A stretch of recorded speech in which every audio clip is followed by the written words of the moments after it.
Are you feeling the pressure yet, Blue Jays?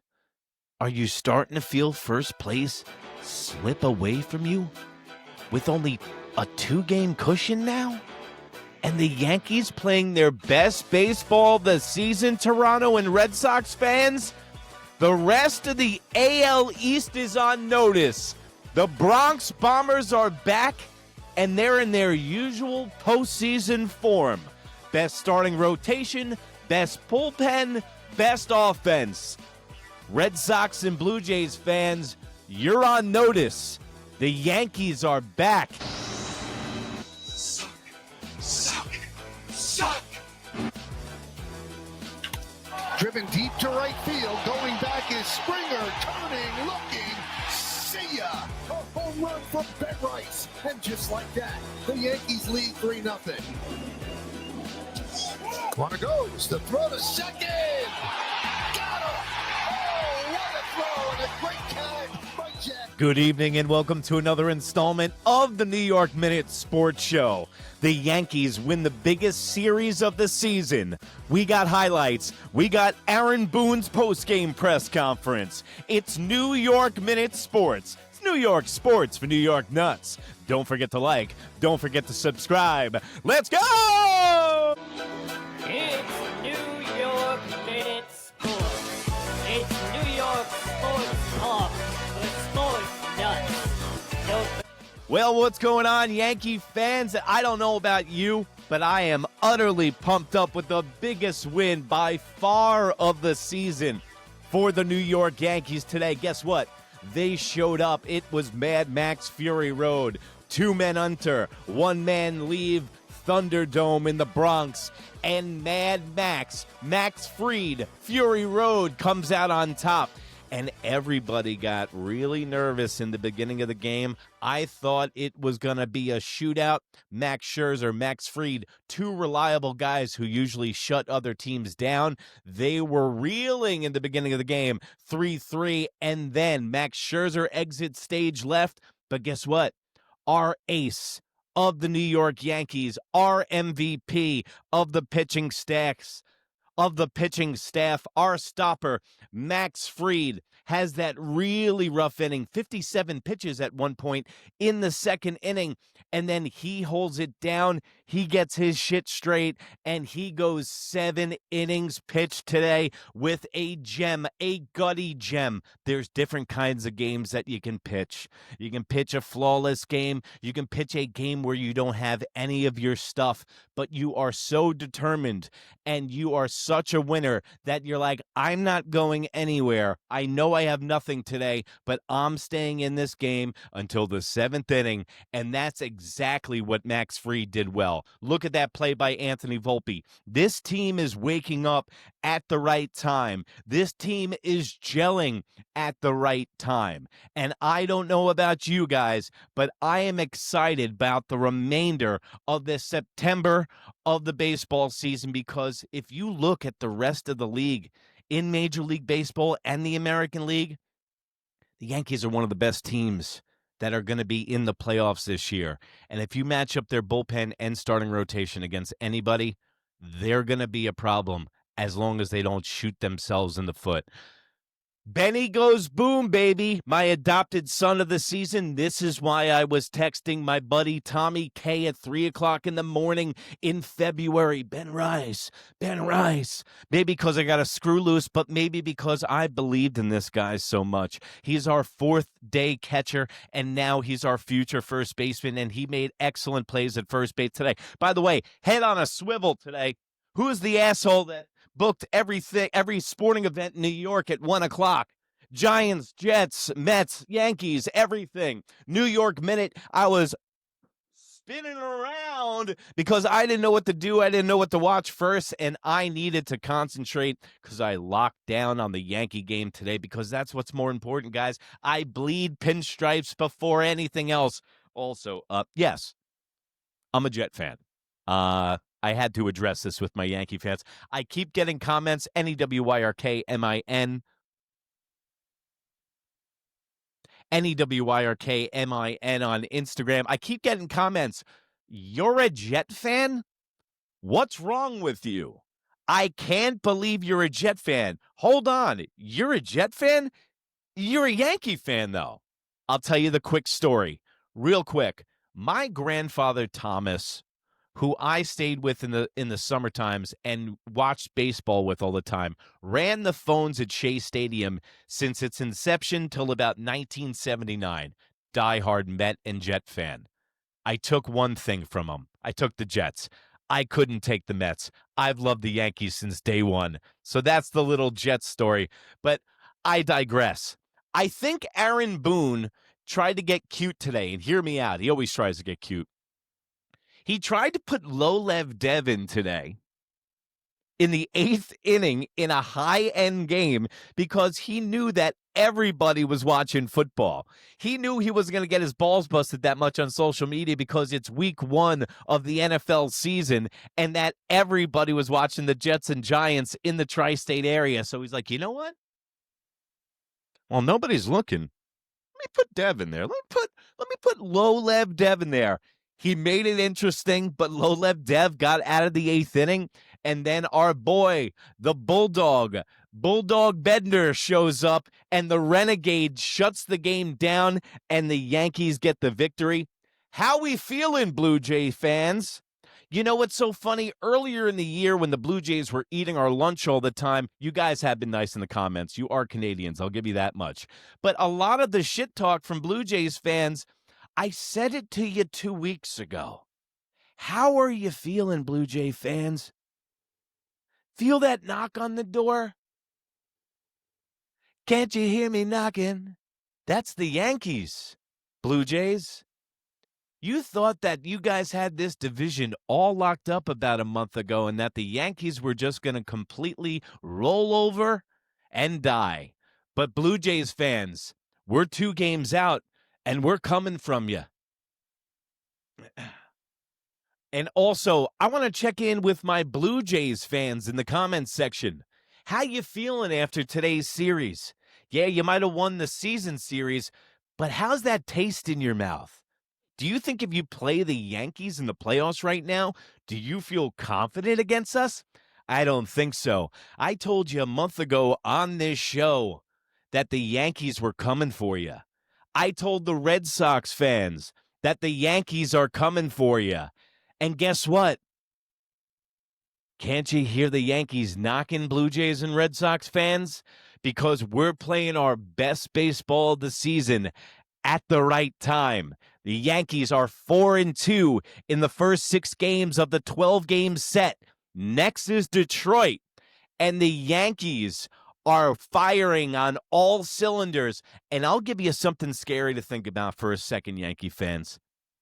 If the Yankees are playing this well, just imagine when Aaron Judge wakes up for his hibernation and starts hitting the ball.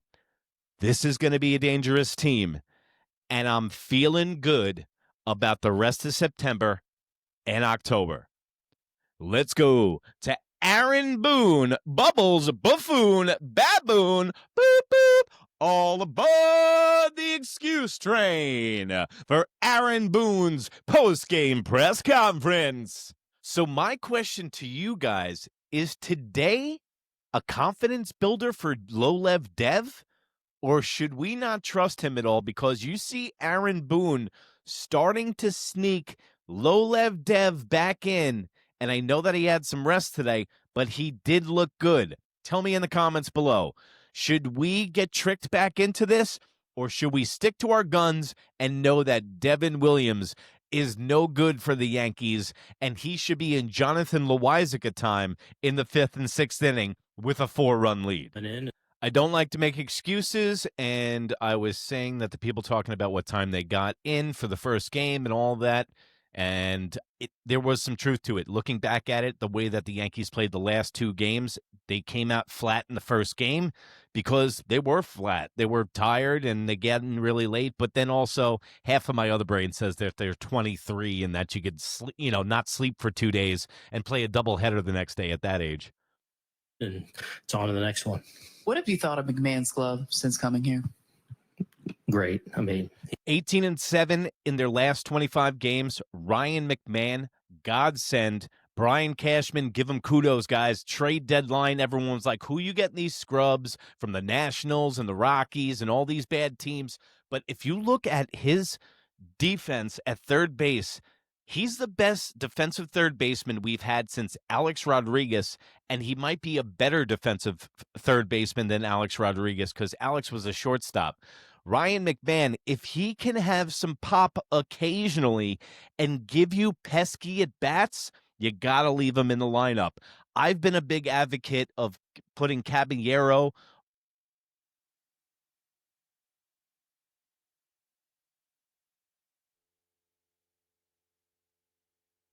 but Ryan McMahon's been worth his weight in gold for the New York Yankees this year, and he is an automatic out at third base when somebody hits the ball his way.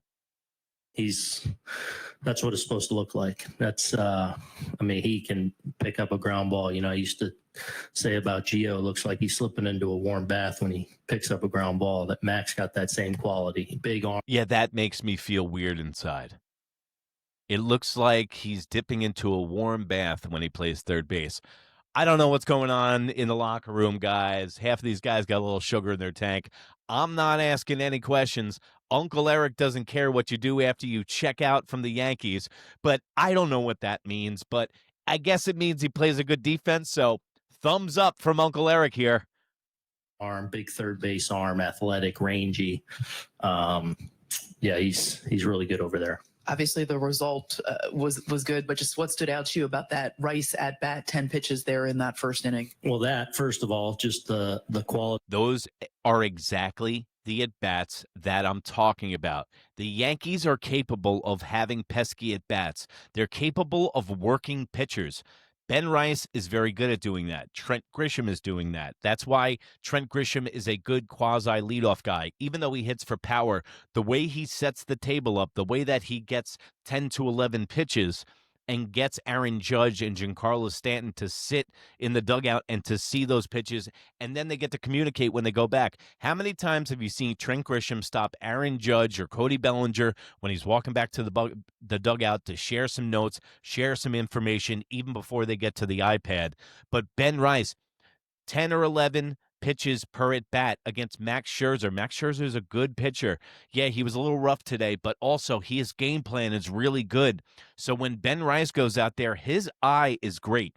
Also, you got to remember with Ben Rice, he is the most unlucky offensive player this year in Major League Baseball. That means, scorchers that get caught, just unlucky outs. So if he brings the same thing to the table next year, he is going to completely blow up, because if he doesn't have those bad luck outs, his numbers would be through the roof. So 11 pitches against Max Scherzer. Then he works one over the fence today.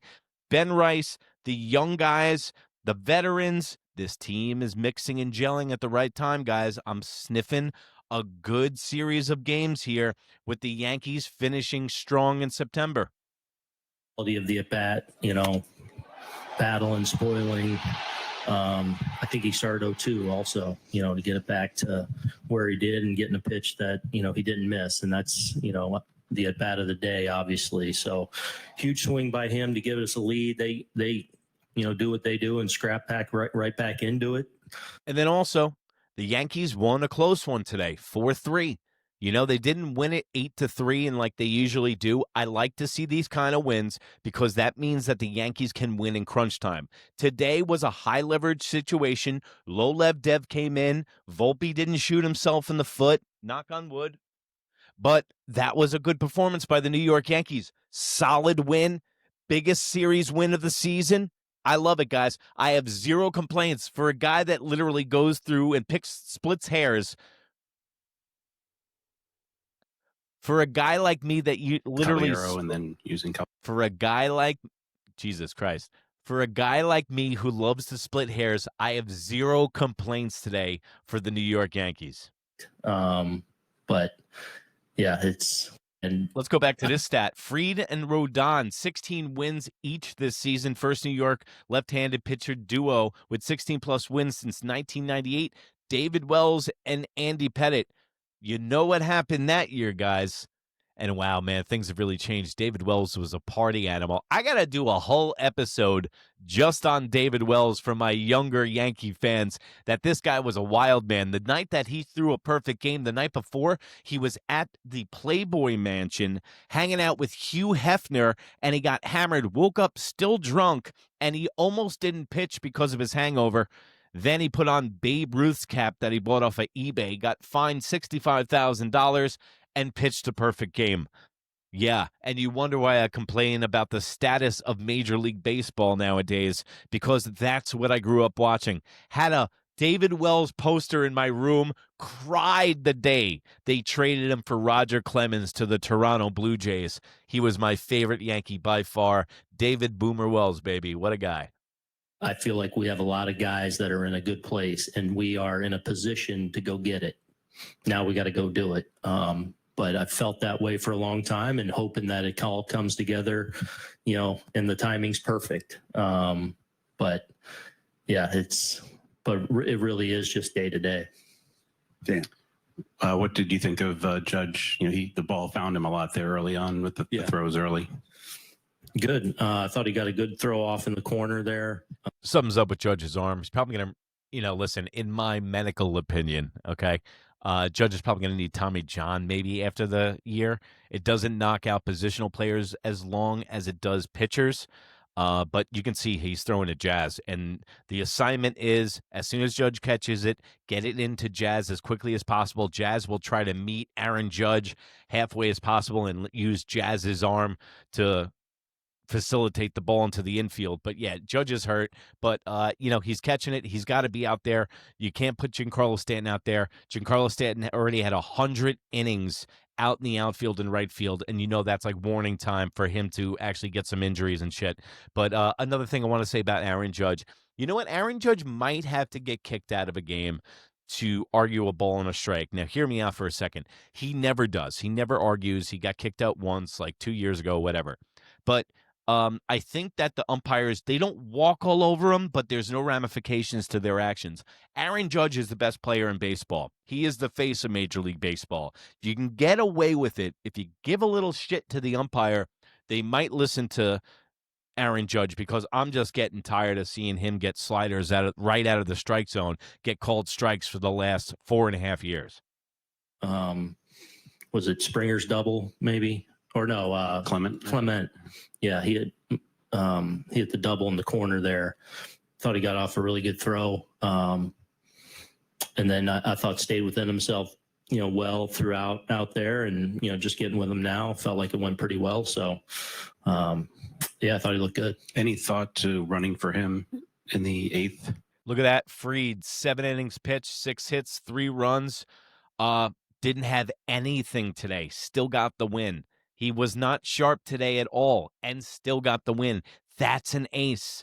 That's the kind of guys that the Yankees have. Look at Luis Gil last night. He didn't have any control. Walked 4 guys. He didn't have anything last night. Still went 6 innings pitched. When the Yankees starters show up, these guys are going to be good no matter what. The rest of the competition isn't that good. And I noticed that we hold, or at least I'll speak for myself, I hold the Yankees to a very high esteem from watching them in the 90s. But the rest of the quality and caliber of Major League Baseball has gone down. And that's why I scratch my head why they want to add franchises to Major League Baseball when they should be subtracting. With Caballero, and then using Caballero out there in the 9th? No. I would have considered, depending on how the game unfolded and what I was seeing, and he was just talking about a defense replacement for Aaron Judge in the 9th inning for Caballero, but that's not happening. And kind of my communication with Aaron, but no. Chris? Max was grinding a bit in the first couple of innings, but what did you think of his ability to get you through 7? Yeah, the one inning where they got a chance to take the lead there, we don't make a play, and he gets a couple of huge outs to get out of it, to keep it tied there. That was Max Fried, top 10 in ERA, innings pitched, and batting and opposing batting average. Telling you, pitching always beats good hitting. Thank God we did not retain Juan Soto, and we have Max Fried right now. Look at what the Mets' biggest problem is right now: starting pitching. That was really big, and then I thought he settled in pretty well. thought he threw the ball well. They squared some balls on him. They're Just now I think about it, I thought in the beginning of the season, where are the runs going to come from with Juan Soto leaving and all that stuff? I just kept saying, like a mental patient, where are the runs going to come from? But this just proves always you can obtain hitting. You can't just obtain pitching. All right? Pitching is so much more important than hitting, especially in the regular season. Starting pitchers are very important in the regular season. Bullpen is even more important in the postseason. And when you get to the postseason, if you have guys that can lock it down for 6 innings and you shorten up the game, you already have. That's how the Yankees were so successful. they're a good team. That's a good offense, and they got some versatility in the zone that they can handle a lot of different pitches. I thought. And Belly, 2 for 4, double RBI and a run. Yankees win the series. Toronto Blue Jays. Now Detroit comes to the Bronx. And we continue with the 12-game set. The Yankees right now are 4-2. My prediction was 7-5 after the 12 games. They are right on pace to do that. Yankees, Lolev Dev succeeded today. Bednar was a bulldog. Ben Rice showed up.